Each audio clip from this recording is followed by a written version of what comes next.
fighting terrorism. Kenya suspends the licenses of 13 Somali remittance firms. Johar Tsarnaev is found guilty on all 30 counts in the Boston Marathon bombing. Will he get the death penalty? And an Apple smartwatch for under $100? No, they're not real, but they're available now. Africa 54 starts right now. Good evening, I'm Vincent McCory. This is Africa 54. Ending days of anguish and waiting at a Nairobi mortuary, relatives of the 148 massacred at a Kenyan university last week began collecting their bodies on Thursday. Many of the families have kept a vigil for 6 days in the intense heat amid the stench of decaying flesh as they waited for the bodies riddled with bullets and kept without refrigeration to be identified and released for burial. Davis Wakeso says his family was preparing to make the 8-hour journey with the body of his 22-year-old niece when he received news that a second family had identified the same body. He added that his family is frustrated at the slow pace of the process. We are becoming impatient, but we have no other way, but we have to hang around because we long to take our beloved ones back to home and bury them. Well, now to Nigeria. When Boko Haram militants stormed the government secondary school in Chibok and snatched over 200 girls a year ago, some of them later escaped. 21 of the girls are now studying at the American University of Nigeria in Yola, the capital of neighboring Adamawa State. Here to tell us more about the role the university is playing in helping these vulnerable girls is Maggie Ensign, the president of the American University of Nigeria in Yola. Ms. Ensign, welcome to Africa 54. Thank you for having me. You know, we know that a bunch of girls actually managed to escape. Yes. And they wanted to go to school, but there's no school to go to. It was burned down. Tell us how you got involved initially. Well, the American University of Nigeria is one of the bigger employers in the region, and we have employees from Chibok who actually told us in May that some of their family members, their sisters, had escaped that night or the night after. And it wasn't a story that we were aware of. We were all focused on those who'd been kidnapped. So we asked several of our employees to go up and meet with the principal of that school and the Chibok leaders to see if any of those students really did want to go back to school, because many were saying they didn't, that they were afraid to return. Now, you are a college. You offer university-level education. Yes. What kind of assistance would you give the secondary school girls? Well, we actually brought 11 of them, in August, and another 10 came afterwards. They're in a preparatory program for university education. As you may or may not remember, they were taking their national exams the night they were kidnapped. So they weren't allowed to directly enter the university, and we're really preparing them now for those national tests. Now, Dr. Ensign, we know that there are many more people affected by the terrorism of Boko Haram in that region. And so you have done much more than that. Tell us about this other initiative which has helped hundreds of people. 3 years ago, the university formed the Adamawa Peace Initiative with all the religious and community leaders in our community. We've been training vulnerable youth, because when you look at the terrorist attacks around the world, including in your country, one of the places that it's happening is where there are many unemployed youth. And so we've worked really hard the last 3 years to make sure the youth in our community have education and the chance for employment. But when Boko Haram began pushing south, as you said, hundreds of thousands of people left Borno and Yobe states. They've come to Adamawa. They've come to Yola. Yola is a town of 400,000. It now has that many internally displaced people living with us. The university and the Peace Council are actually feeding 276,000 people every week. Yes. So the problems are pretty huge. And you know, for the entire period that we've been covering this horrific story, we've always wanted to reach out to non-government organizations that are helping people down there. Who else have you seen in that region that is working to help civilians? Well, we're the only major university now functioning in the area, and the biggest NGO. The international community is beginning to respond, but I will say they've been quite slow in coming in to deal with this major humanitarian disaster. But now many of the major ones, from the Red Cross to the International Rescue Committee, are starting to come into Yola. I'm so sure that it's not always easy to do what you're doing. Just tell us a few of the challenges you've been facing working to help the people of the community. Well, the challenges go to, first of all, to our own security. As you know from your country, you experienced a horrific tragedy with your students. So our primary responsibility was making sure that the university and the community stayed safe. And I think both our peace efforts and our hard security have done just that. But the great joy has been watching students like these Chibok young women. They're not girls, they're young women. They're from 16 to 19. To see them learn and to broaden their horizons has been the greatest joy that I've had in many years of education. Yeah. Operating from where you're operating, how do you see this almost irony that here is a college which has America as part of its name in a region where some terror group is saying Western education is haram? How does that even play into the minds of people? Well, my view is that this group, like some of the others, don't believe in any modern education, whether it's Western or not. And we stand for the best education that anyone can have anywhere in the world. And that, of course, is what every young person deserves. So we've been very steadfast and strong in staying open when Boko Haram was not too far from our area. We've stayed strong, and we will continue to educate not only our students, but thousands in our community. Now, what more do you wish to see being done by the community around, but also the government? Well, as I said, right now we're facing a major humanitarian challenge with all these people who need to be fed on a daily basis. They need health care. They need sanitation. Over 200,000 young children aren't in school. So what I would love to do if we had the resources is set up mobile education programs for these young people. I've just returned from a trip up north where the physical damage is horrible. It's pretty clear to me and to others who went with us that day that most of these IDPs are not going to be able to go home this growing season. They all want to go home and plant their crops before the rains start. But at least based on what we saw during that trip last week, it's going to be hard for these IDPs to return home. So the government and the international community has to find food and health care and education pretty quickly for all of these hundreds of thousands of displaced people. For the little time left, tell us a little bit about what you perceive as the major challenges that particularly girls face in trying to acquire education in that part of Nigeria. You know, there's a perception that parents don't want girls to go to school. I haven't met one mom or dad in my region who doesn't want their daughter to be in school. So often it's funding, it's having access to resources. And so our aim with the university and with the Adamawa Peace Initiative is to reach as many young people, girls and boys, as we can with our literacy programs. We live in a region of the world where 77% of the population of our state is illiterate. So our community projects include massive literacy programs. So it's not that some parents don't want their daughters to go to school, it's just the challenges they have to face. I think it's access and resources. Yeah, right. Well, Ms. Ensign, thank you very much for joining us today. Thank you for having me. Now, Ms. Maggie Ensign is the president of the American University of Nigeria in Yola, northern Nigeria. Well, now to the Middle East, U.S. Secretary of State John Kerry says Washington is very concerned at Iran's support for Shia rebels in Yemen. An Iranian naval fleet is reportedly headed near Yemen, where a Saudi Arabia-led airstrike campaign is trying to halt the advance of Houthi rebels.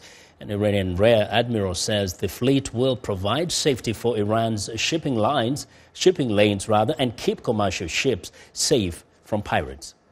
Still another issue. Speaking on the PBS NewsHour Wednesday, Kerry said the U.S. was closely monitoring Iranian support for the rebels, including a number of flights every single week into Yemen. We're well aware of the support that Iran has been giving to Yemen. And Iran needs to recognize that the United States is not going to stand by while the region is destabilized or while people engage in overt warfare across lines, international boundaries in other countries. Tensions are high in Yemen due to the conflict between Houthi rebels and forces loyal to the country's internationally backed president, Abdurabu Mansur Hadi. Rebel fighters and troops loyal to former President Ali Abdullah Saleh, who was ousted in 2011, have been trying to capture Aden, one of the last strongholds of forces backing Mr. Hadi. The fighting has led to a humanitarian emergency, aids groups are warning. The humanitarian conditions are very bad. Besides the airstrikes, which we can hear a little bit right now, there are also wars and battles that are still going on in some of the areas, and particularly in Aden. The hospitals are suffering a lot. They are unable to care for the large numbers of wounded, and there are also the bodies that are on the streets, which the families are unable to pick up and bury in a suitable manner. On Wednesday, the medical humanitarian organization Doctors Without Borders said a 5-person emergency surgical team and nearly 2 tons of urgently needed medical supplies have arrived at the port city of Aden from Djibouti. According to the World Health Organization, 643 people have been killed and 2,226 wounded in the fighting in Yemen. UNICEF says at least 77 children have been killed in the conflict. Well, Zimbabwean President Robert Mugabe is on his first state visit to neighboring South Africa in 2 decades. While visiting the nation, he defended his government's drive to take majority control of foreign-owned companies, saying investors must pay for exploiting Africa's mineral wealth.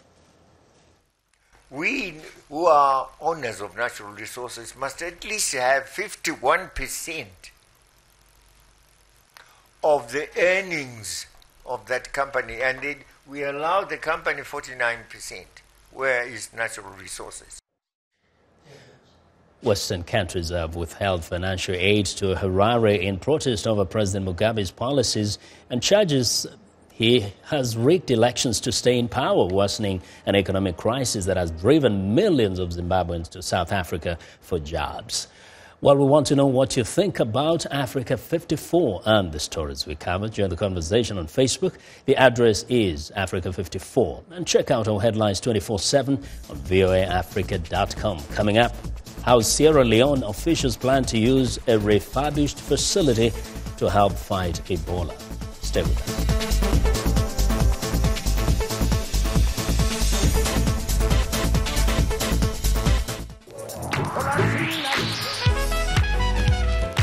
I wanted to present music and a side of American culture that is most important to me, that is a part of who I am. They're going to get some incredible performances.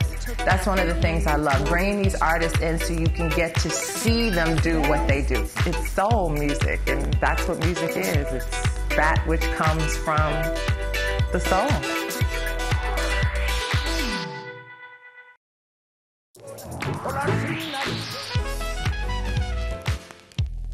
Hamilton Live is a live audience performance. With live music, you have that interaction. There's nothing like getting that immediate feedback from the folks that you're performing to. They feel it and they respond back to you. You see it in their eyes. You know that you're connecting with them. Like if any form of communication, it's that response that you get back.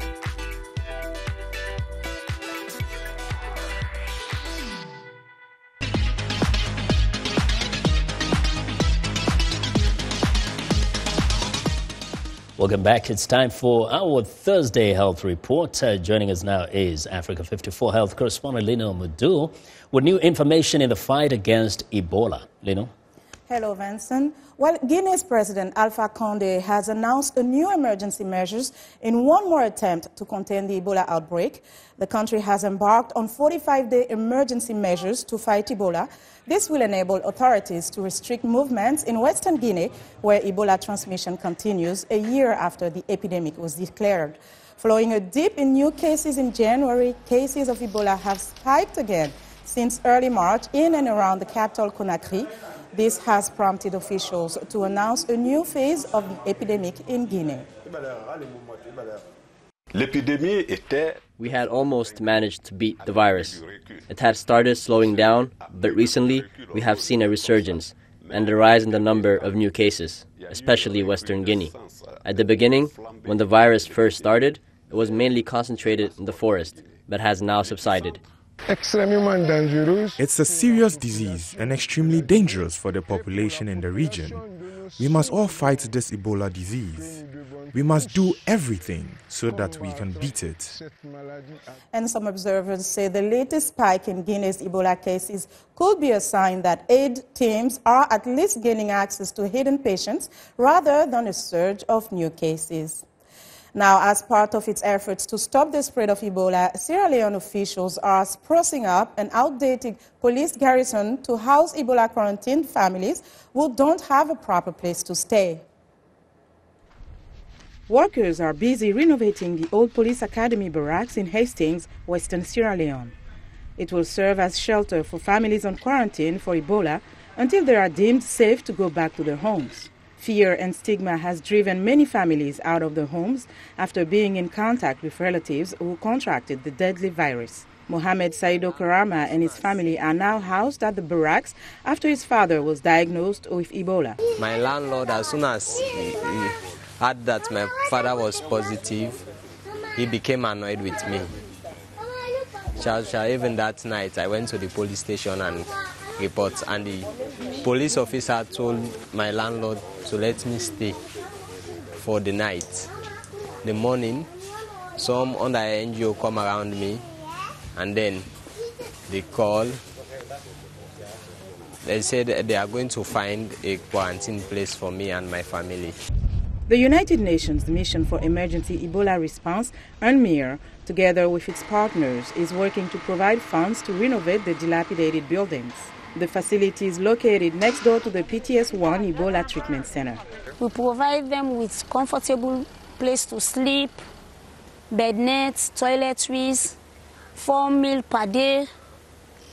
We even give them hygienists to take care of their place. Guinea, Sierra Leone and neighboring Liberia are battling to stamp out the worst Ebola outbreak on record. The epidemic has killed more than 10,000 people during the last year. Quarantining people is one of the methods governments have used to help stop spread of the disease. When they are here, we don't allow people to get contact with them. We restrict visitors. They only come, they stay far, talk to them, but we don't even allow visitors here. Ebola is transmitted through any type of bodily fluid, including from the blood of people showing symptoms of the disease. Liberia, once the hardest hit of all the countries in West Africa, has detected no Ebola cases after the last confirmed patient died at the end of March. Guinea has imposed a 45-day state of health emergency to tackle a recent spike of cases in the country where the outbreak was first confirmed early last year. And that's our Africa Health Report for today. Back to you, Vincent. Well, thanks a lot, Lenore. Be sure to watch Lenore Mudu's health reports every Tuesday and Thursday right here on Africa 54.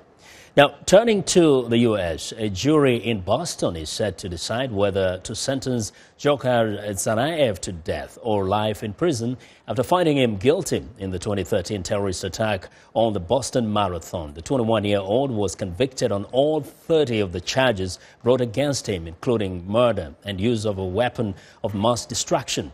VOA's Latissa Hoke looks at what's next in the process.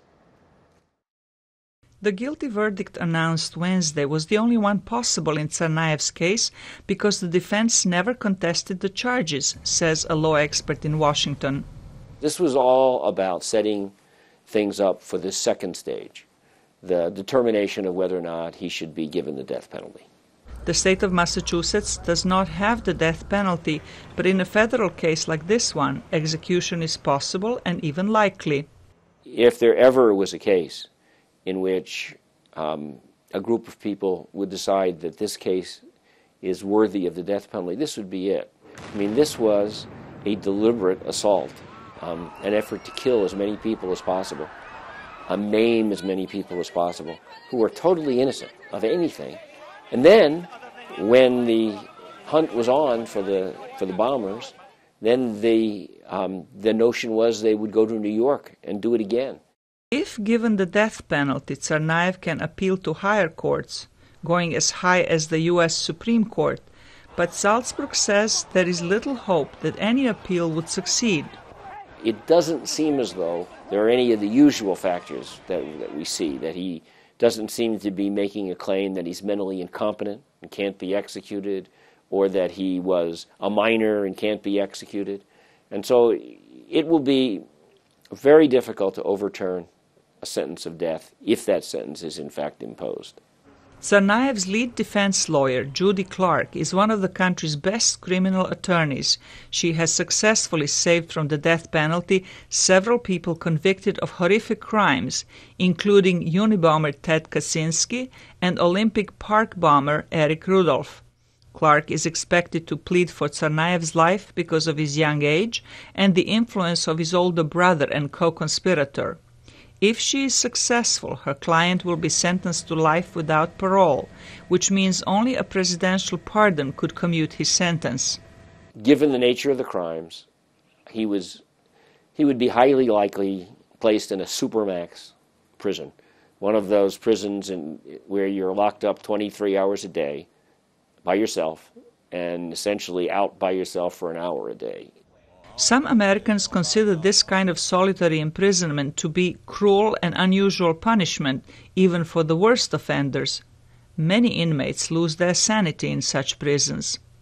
Victims of the Tsarnaev brothers' bombings want justice, even if some are not sure what that would be. I don't know what justice is. I'm grateful to have him off the street.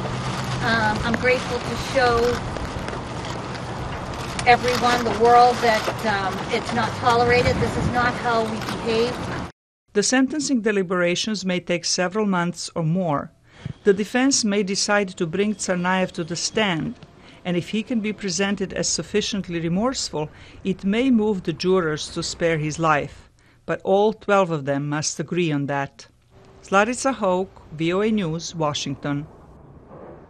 Well, in the state of South Carolina, the witness who recorded the fatal shooting of an unarmed black man by a white police officer in North Charleston last week says he initially considered erasing the video from his cell phone. Fidin Santana told NBC News Wednesday that Officer Michael Slager had control of the situation after subduing Walter Scott with his electronic stun gun or taser moments after pulling Scott over for a traffic violation. Protests erupted in North Charleston Wednesday, even as the officer, Michael Slager, was fired and charged with murder after a video of the shooting taken on a cell phone became public. Now, the officer is accused of firing 8 times at the 50-year-old Scott last Saturday after he was stopped for driving with a broken brake light. Now, the victim's family is struggling to accept the circumstances leading to the killing. I couldn't believe that a traffic stop could go from a stop to a taser to a shot, being killed. I just couldn't believe it. Anthony Scott says his brother, the father of 4 children, was the nucleus of their family. Funeral services are set for Saturday. Meanwhile, the U.S. Justice Department and the FBI are also investigating the killing. The South Carolina incident is the latest in a series of fatal encounters in the U.S. between unarmed black males and white police. Well, it's time now for a short break. Still to come on Africa 54. Where in the world are the Kardashians? We'll be right back.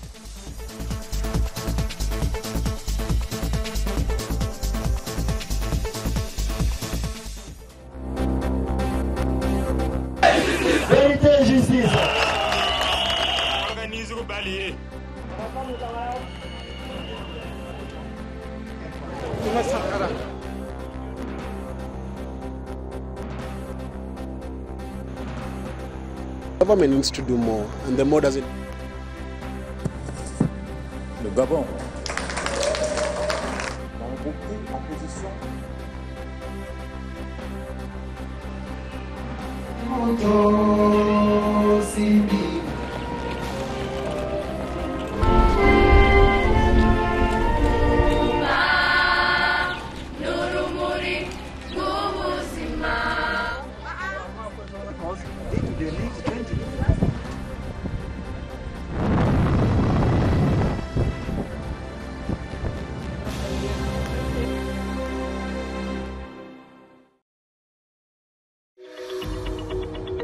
I'm Milar Sega. I'm the host of VOA's The Correspondence, a roundup of the world's top stories with analysis from our dedicated reporters.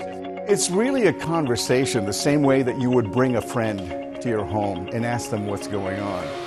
In our correspondence, we'll do that and answer those questions through their own eyes. That appears a false choice in more ways than one. We can't actually put you there, but we can come pretty close. In 30 minutes, we'll show you the world.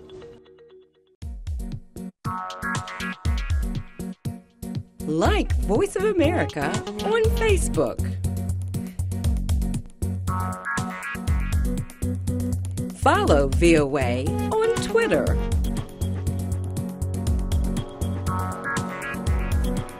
Join VOA on our YouTube channel. Like, follow, join VOA.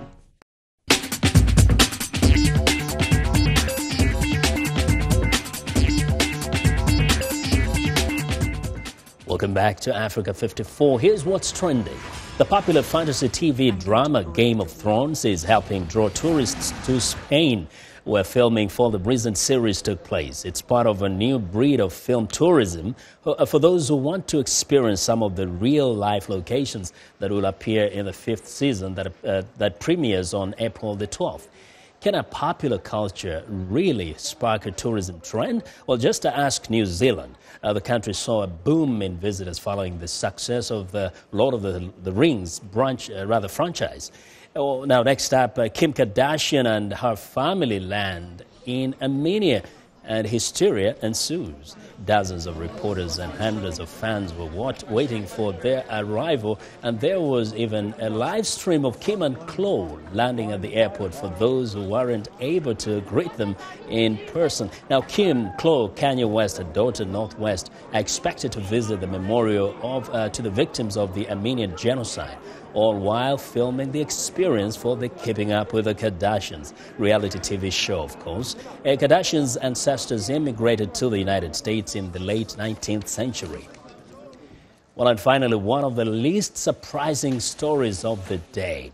Just 1 month before Apple's smartwatch hits the market, China's thriving copycat manufacturers are already selling knockoffs, some openly advertised as Apple copies. So instead of spending between $349 and $17,000 for the genuine Apple Watch, shoppers can grab Android-powered lookalikes for well under $100. Now, the fakes even have the same number of buttons, share the digital crown navigation tool, have the same look and feel as the real Apple, and they even tell the time.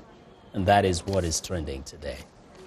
Well, that's our show for today. Be sure to watch Africa 54 on our website at voaafrica.com. For more news, tune in to VOA's evening radio show, Africa News Tonight at 1800 UTC, and in the mornings to Daybreak Africa between 0300 and 0600 UTC, Monday through Friday. Thanks a lot for watching. From all of us in Washington, have a good night.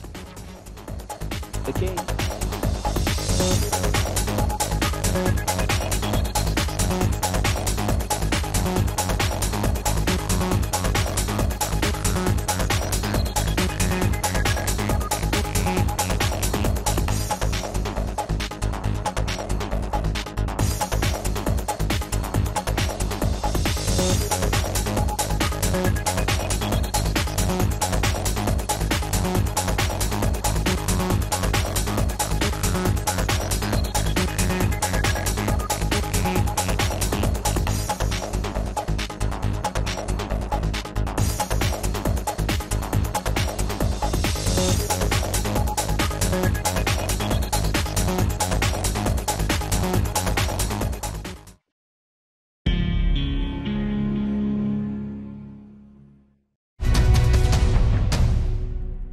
Welcome to the Voice of America's News Words. This word comes from a story about negotiations and Iran's nuclear program. There would be 6 months of negotiations on more extensive limits on Iran's nuclear program and potentially an end to the devastating sanctions. Iran says it does not want to build a nuclear bomb, but the UN Security Council wants agreed limits and strict verification. The word verification means to confirm something, to make sure it is true.